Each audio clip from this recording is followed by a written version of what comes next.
Hey guys, what's up? It's Patrick of CoasterFanatics, and today I'm bringing you my list of the top roller coasters at Dollywood. I visited this park for the first time in 2016, and I loved it. In fact, it's now in my top 5 favorite parks. Dollywood has 8 great roller coasters in its lineup, and will be adding a 9th for the 2017 season. It's a kiddie coaster called the Whistle Punk Chaser. So, kicking off this list at the number 8 spot by default is Dollywood's existing kiddie coaster, and that's the Sideshow Spin.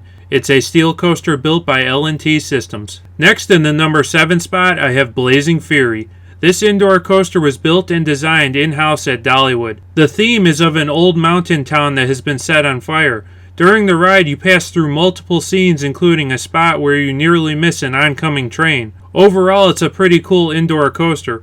Although the trains are electric powered, it's the 3 drops that are featured that allow this ride to be considered a roller coaster. Coming in at the number 6 spot, we have the Fire Chaser Express, the Gerstlauer family launch coaster. To me, this is one of the best family coasters I've ever been on. It has an excellent theme. The story consists of the volunteer firemen of Station Number 7. They have to keep an eye on Charlie, who runs a giant fireworks emporium. It is their job to keep the Great Smoky Mountains safe from Charlie's newest creation, Big Bertha, which is the most powerful firecracker anyone has seen. The ride itself is very thrilling, even for adults. The best part, of course, is at the end of the ride, where the train enters the firework emporium.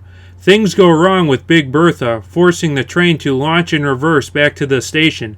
I highly recommend this coaster to everyone, but be prepared, it usually has some of the longest lines in the park. Now for our top 5. At number 5, I have the Mystery Mine, the Gerstlauer Eurofighter coaster. Mystery Mine was the first Eurofighter coaster ever installed in the United States. It also briefly had the steepest drop of any coaster here in the US. I really like this ride, you guys. It has a great theme of an old haunted mine.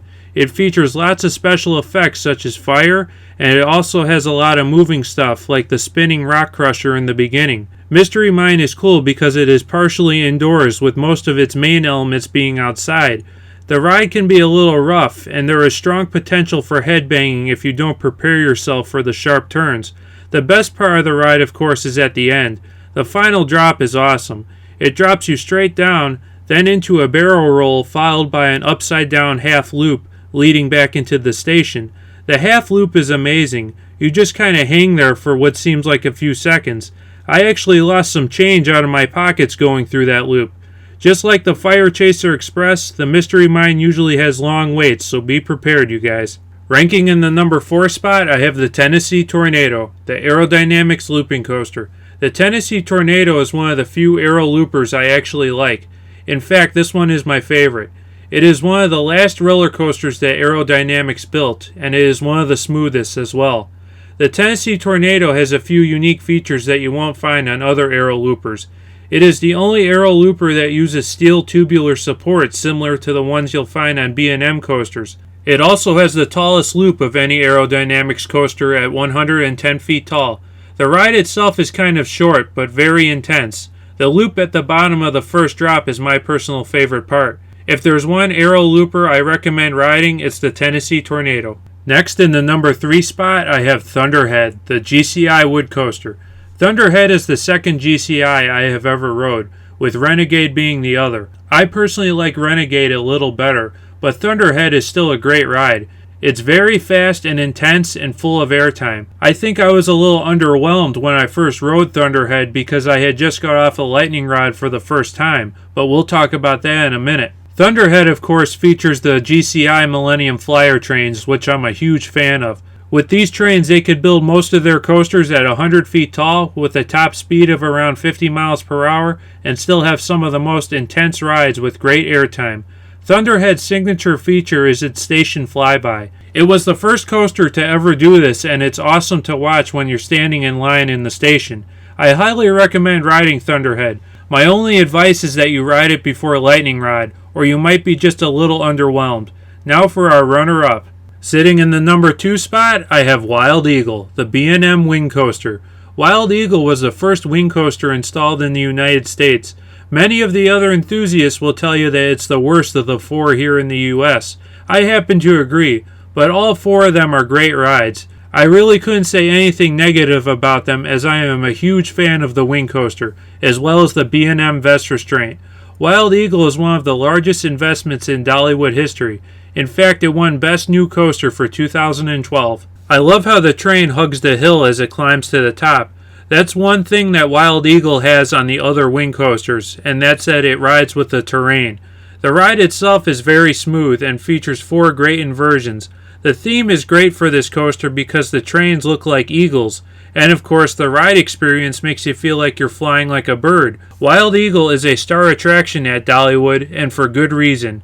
Of course, you guys probably all know what coaster I have at number 1. Finishing off the list at the number 1 spot, I have Lightning Rod, the launched RMC Topper Track coaster. This roller coaster is amazing, you guys. I know a lot of people are disappointed because they didn't get to ride this beast, which is understandable. I myself had to wait about 5 hours to finally get on this coaster. It was all worth it though. I was one of the first people to ever ride it, and it really was the roller coaster that started my channel. I have heard that they have added trim brakes since I rode it, and it has kind of affected the ride quality. From what I hear, this coaster was just moving too fast, which I can believe.